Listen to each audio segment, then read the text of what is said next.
Hello, welcome to this video, and in this video we're going to take a look at a worksheet that I provided for my students in my class, exponential functions, population growth, radioactive decay, and more. So I'm going to go through these examples, and this is going to be the first part of each of these videos. They're going to be in parts because I'm not going to have enough time to go through the entire packet, but I thought I'd at least start it, and then you can watch each of the videos to see how to do each of these problems. So let's go ahead and get started.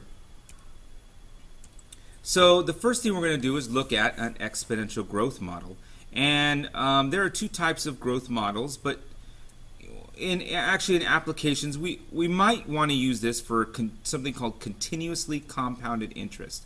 So this is more of an economics, a business type model. I think for the case of this worksheet, the important thing to remember is that almost every population growth or decay for that matter will have this general function. If it's decay, the growth rate is going to be, it's going to be decay rate, it's going to be negative. But essentially everything's always going to have this same basic function, basic formula. So we'll remember this as we go along. So let's take a look at the first one here and find a function. So I'll go and let you read this, and then I'll go ahead and get started. Okay, so we are going to use this formula here for any of these problems here that we're doing. So here we know that we have a growth rate of 1.2%. R right here is our growth rate. We need to put this in decimal. So this is going to be 0.012. We want to find the function that models this. Remember, a model is an equation. So n of t is equal to n of 0 is the initial population. The initial population in year 2000 was 12 million. So I'm going to go ahead and use 12. This is my year 0. So that's my initial year. E to the 0.012 t. In this case, t is in years. Okay. All right. So that's my model. This is my mathematical model. So when I use this mathematical model, I might use it to answer some questions and make some predictions. How many years will it take for the fish population to reach 17 million? Well, this is our population. 17 is equal to 12 times e to the 0.012 t, and we're looking for time. So we're going to solve this equation for time, and in order to solve it, remember we need to isolate the e part first. So we're going to divide by 12. Sorry about that. We're going to divide by 12.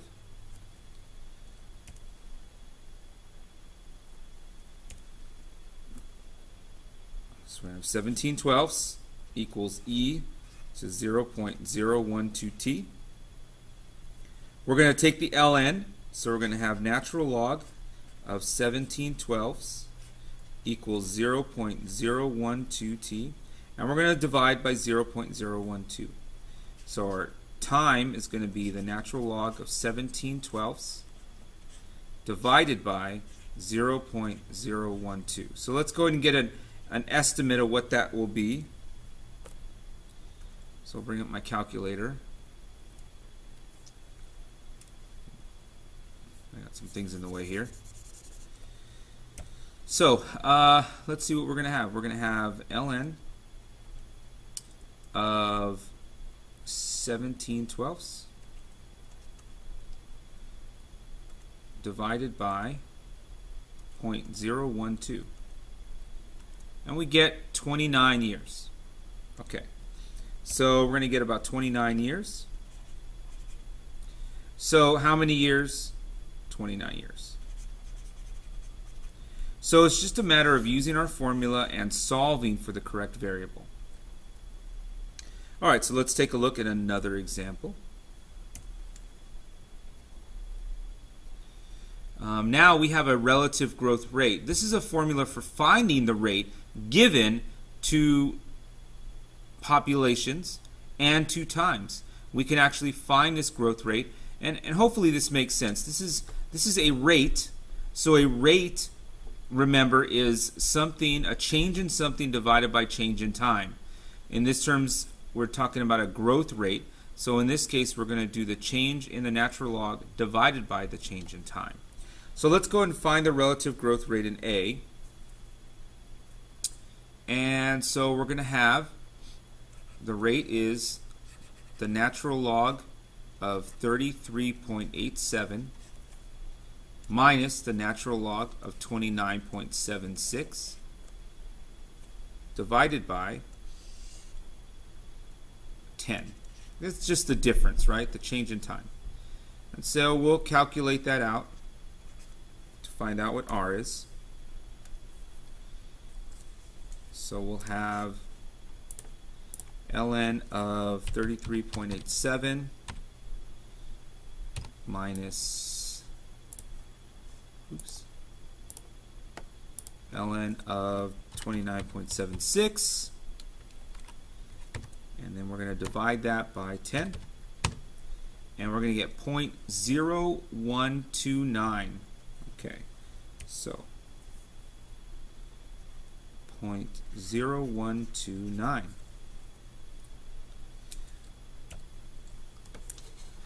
All right, so let's take a look at the next one now. Now find a function that models. So now we're actually finding the model. The model, remember, is the function. We're going to go back and we're going to use the n of t equals n of 0, n sub 0, e to the rt. So we have our initial population, which was, we'll go ahead and use 1990 as our initial population. So that's 29.76 e to the 0.0129 t. And this would be our model. Okay? So we're just using these ideas. Okay, last one I'm going to go over in this video will be part C, use the model to estimate the population of California in 2010. So when we do this, we need to make sure that, okay, so we're going to have our function, our model, I believe it was 29, let's look back up here, 29.76 e to the 0.0129 t, and we're going to use it to estimate the population in 2010. So we're going to look for n of 20, because 2010 is 20 years after 1990. So we're going to do 2976 e to the 0.0129 times 20. We're going to calculate that out in our calculator, and that's it. All right, so let's go ahead and calculate this out. 29.76 times e to the 0.0129 times 20, and we have 38.5, so that's 38.5 million. And you notice that it should correspond pretty nicely to what the actual, to what the actual was, which was up here, was 33.87. So we were pretty close. All right, so that's it for this video. The rest of the worksheet will be on the next video. Actually, the next part will be on the next video.